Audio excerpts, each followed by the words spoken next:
द्वितीयं ब्रह्मचारिणी। नमस्कार दर्शक बंधु एवं श्रोता बंधु मु सुनीता आपण मानकु स्वागत करुछि मो चैनल संस्कृति एवं परंपरा को। नवरात्रिर द्वितीय दिवस रे माँ ब्रह्मचारिणी को केउ रंगर वस्त्र पुष्प मिष्टान्न एवं नैवेद्य प्रदान करा जाइथाए ताहा जानिबा सहित माँ ब्रह्मचारिणी को केउ मंत्र द्वारा आवाहन एवं पूजार्चना करिबा द्वारा आपण मानकर सबु दुख कष्ट दूर होई मनस्कामना पूरण होइथाए से विषय रे जानिबा चलंतु।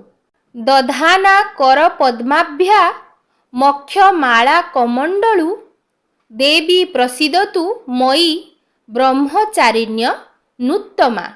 माँ ब्रह्मचारिणींकर उपासनार पर्व हेउछि चैत्र मास शुक्ल पक्ष द्वितीया तिथि। चैत्र मास शुक्ल पक्ष प्रतिपदा तिथि रे नवरात्रि पूजा विधानर शुभारंभ अवसर रे जेतेबेले नवरात्रि कलश को विधि विधानर सहित स्थापना करा जाए शुभ मुहूर्त रे सेही प्रथम दिवस रे माँ शैलपुत्रींकर पूजा उपासना एवं आराधना करा जाए एवं द्वितीय दिवस रे माँ ब्रह्मचारिणींकर उपासना करा जिबार विधान रहिछि। ब्रह्म ज्ञान प्रदान करी भक्त मानंकु ब्रह्म शक्तिर कृपार धारा वर्षण कराइबा एही देवींकर उद्देश्य बा लक्ष्य। माँ पार्वतींकर द्वितीय स्वरूपा भावरे माँ ब्रह्मचारिणी को ग्रहण करा जाइछि शास्त्र रे। समस्त ब्रह्म विद्या पठनीय विद्या समस्त शास्त्र विद्या एवं तंत्र विद्या को प्रथमे भगवान शिवशंकर माता पार्वती आदिशक्ति को प्रदान करिथिले। तेणु सूक्ष्मतः ब्रह्म ज्ञान पाइथिबा हेतु माँ ब्रह्मचारिणी नामरे सुप्रसिद्धा। ब्रह्म ज्ञानर अधिकारिणी निजे ब्रह्मचारयति इति ब्रह्म ज्ञान को धारण करिछंती बोली मध्य माँ ब्रह्मचारिणी रूपरे प्रसिद्धा। शास्त्रीय मत व्यतीत माँ ब्रह्मचारिणी संपर्क रे मध्य गोटिए सुंदर उपाख्यान रहिछि।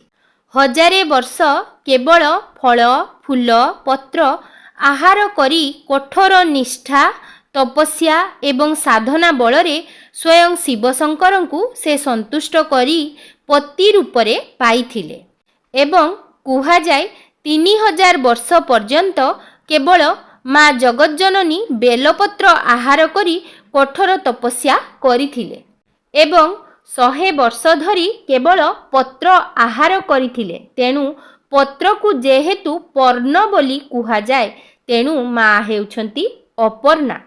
माँ ब्रह्मचारिणींकर अन्य गोटिए ना हेउछि माँ अपर्णा। माँ ब्रह्मचारिणी दुई भुजा दक्षिण हस्तरे जपमाला एवं बाम हस्तरे कमंडलु को माँ धारण करिछंती। एही रूपरे माँकर कौनसी वाहन दृश्यमान हुअंती नहीं कारण स्वयं आकाशरे बा शून्यरे देवराज इंद्रंकु से दर्शन देई ब्रह्म ज्ञान प्रदान करिथिले। तेणु दंडायमान अवस्थारे दक्षिण हस्तरे जपमाला एवं बाम हस्तरे कमंडलु को धारण करी शुभ्र वस्त्र बा धला वस्त्र परिधान करी स्वयं गोटिए जोगिनी बा तपस्विनी रूपरे माँकर एही दृश्यटी प्रतीयमान होइथाए कारण स्वयं माँ निजे ब्रह्म आचरण करी कठोर तपस्या करिथिले। सेथिपाई कुहा जाए पार्वती तपस्या पार्वती निष्ठा। माँकर अखंड निष्ठा बलरे स्वयं शिवशंकर प्रीत होइथिले एवं माँ को वरण करिथिले। तेणु माँकर एही रूपटी हेउछि जोगिनी रूप बा तपस्विनी रूप। सेथिपाई माँ ब्रह्मचारिणी दक्षिण हस्तरे जपामाला को धारण करिछंती एवं माँ ब्रह्मचारिणींकर प्रिय रंग हेउछि धला रंग। तेणु चैत्र नवरात्रिर द्वितीय दिवस रे माँ को धला वस्त्र नाली धड़ी थाई वस्त्र को परिधान कराई नाली ओढ़णी पिंधाई शुभ्र वर्णर पुष्परे ଏବଂ ଶୁଭ୍ର ବର୍ଣ୍ଣର ନୈବେଦ୍ୟ ପ୍ରସ୍ତୁତ କରି ମାଙ୍କୁ ପୂଜା କରାଯାଏ ନୈବେଦ୍ୟ ମନ୍ତ୍ରରେ। ପ୍ରଥମ ଦିନ ସମସ୍ତ ବିଧିବିଧାନର ସହିତ କଳସ ସ୍ଥାପନା କରାଯାଇଥାଏ। କଳସ ସ୍ଥାପନା କରିବା ପରେ ତାଙ୍କୁ ମା ଦେବୀ ଦୁର୍ଗାଙ୍କର ପ୍ରତୀକ ଭାବରେ ଗ୍ରହଣ କରି ସମସ୍ତ ଉପଚାର ବିଧିବିଧାନର ସହିତ ପାଳନ କରାଯାଏ।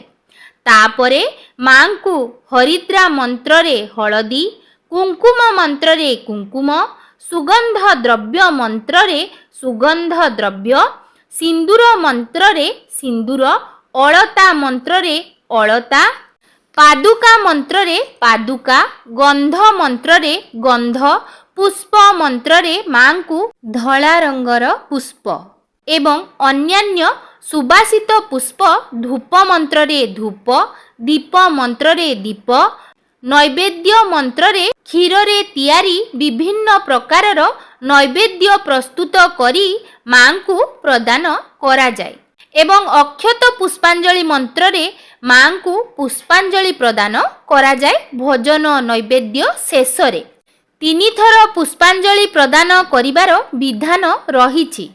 ଏହିପରି ଭାବରେ ଦ୍ୱିତୀୟ ଦିବସରେ ସେହି କଳସ ବା ଘଟକୁ ଗନ୍ଧ, ପୁଷ୍ପ, ଧୂପ, ଦୀପ ଏବଂ ମା ବ୍ରହ୍ମଚାରିଣୀଙ୍କୁ ତାଙ୍କର ଧଳା ବା ଶୁଭ୍ର ରଙ୍ଗରେ ପ୍ରସ୍ତୁତ ନୈବେଦ୍ୟକୁ ଅର୍ପଣ କରାଯାଇ ମା ବ୍ରହ୍ମଚାରିଣୀଙ୍କର ପୂଜା, ଉପାସନା ଏବଂ ଆରାଧନା କରାଯାଏ।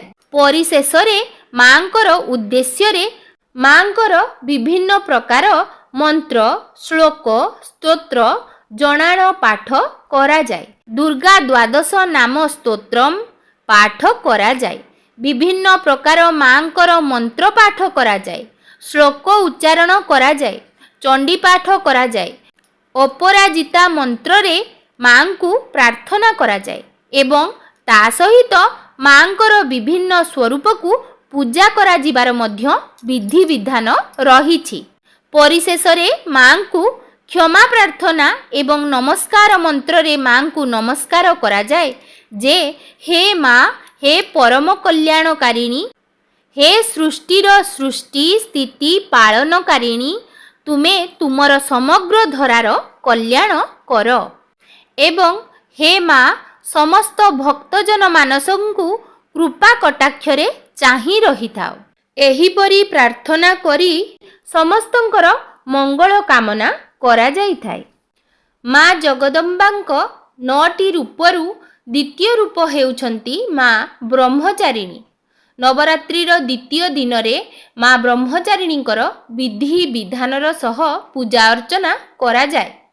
ଶାନ୍ତ, ସଂଯମ, ବୈରାଗ୍ୟ, ସଦାଚାର, ଶିଷ୍ଟାଚାର, ତ୍ୟାଗ, ତପ ଏବଂ ବୁଦ୍ଧିର ଅଧିଷ୍ଠାତ୍ରୀ ଦେବୀ ହେଉଛନ୍ତି ମା ବ୍ରହ୍ମଚାରିଣୀ।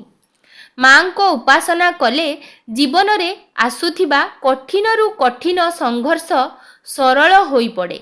ମାନ୍ୟତା ରହିଛି ମାଙ୍କ ପୂଜା କଲେ ସର୍ବତ୍ର ସିଦ୍ଧି ଏବଂ ବିଜୟ ପ୍ରାପ୍ତ ହୋଇଥାଏ। ଉକ୍ତ ଦିନ ସାଧକର ମନ ସ୍ୱାଧିଷ୍ଠାନ ଚକ୍ରରେ ଘୂରି ବୁଲୁଥାଏ। ଏହି ସ୍ୱାଧିଷ୍ଠାନ ଚକ୍ରରେ ମନକୁ ଅବସ୍ଥିତ କରିଥିବା ଭକ୍ତଟିଏ ମାଙ୍କର କୃପା ଏବଂ ଭକ୍ତି ପ୍ରାପ୍ତ କରିଥାଏ।